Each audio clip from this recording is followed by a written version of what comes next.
USCIS Director pleads for more federal immigration funds. This week, the USCIS Director asked Congress for additional funding to support government efforts to catch up in the ever-growing visa backlogs. Roll Call reported that she cited visa delays as a critically important issue to tackle, and fast, saying, quote, "Let me be very clear.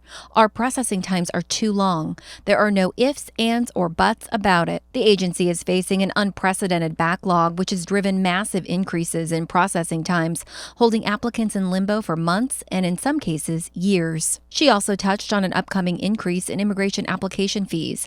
Still, there's no word yet on when the fees will take effect. Increase in Ukrainian and Russian immigrants at the southern U.S. border. According to Department of Homeland Security data released this week, the U.S. southern border saw a marked increase in Russian and Ukrainian immigrants in December 2021. Though people from the Northern Triangle, Guatemala, Honduras, and El Salvador, make up the lion's share of immigrants at the border, more than 2,000 Russians and 300 Ukrainians traveled across the ocean to the U.S. last month. Axios reported that only 53 Russians were found in the U.S.-Mexico border in December 2020. The increase in Russian and Ukrainian immigrants coming to the U.S. coincides with the elevated conflict between Russia and the Ukraine. However, though U.S. Customs and Border Protection wouldn't comment publicly, a source told Business Insider they believe this trend could also indicate that smugglers are changing their tactics. Two-year ban on foreign travel to the Philippines lifted. After 2 long years, the Philippines is finally reopening its doors to fully vaccinated travelers.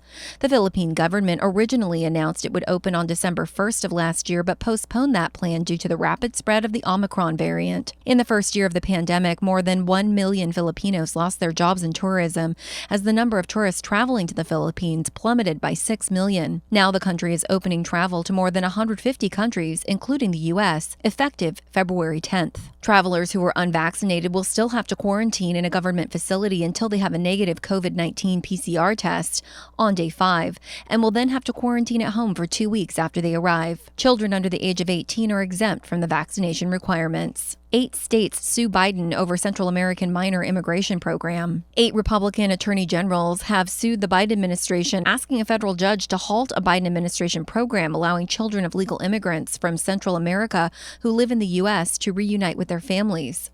The program was started under the Obama administration in 2014 with the goal of offering at-risk children in El Salvador, Guatemala, and Honduras the chance to come to the U.S. as refugees.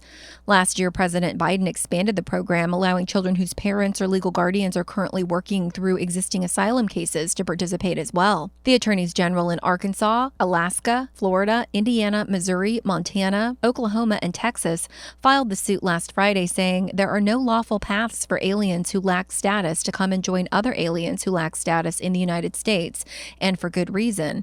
It defies common sense. End quote. Black immigrant population set to double by 2060.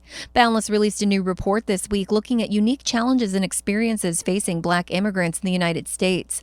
Black immigrants are a small but growing portion of the U.S. population. There are currently around 4.6 million Black immigrants in the U.S., a figure that could more than double to 9.5 million by 2060. To read the full report, click the link in our description. Those are this week's top immigration news headlines. If you like this video, please give it a thumbs up and subscribe to Boundless for the latest in immigration news.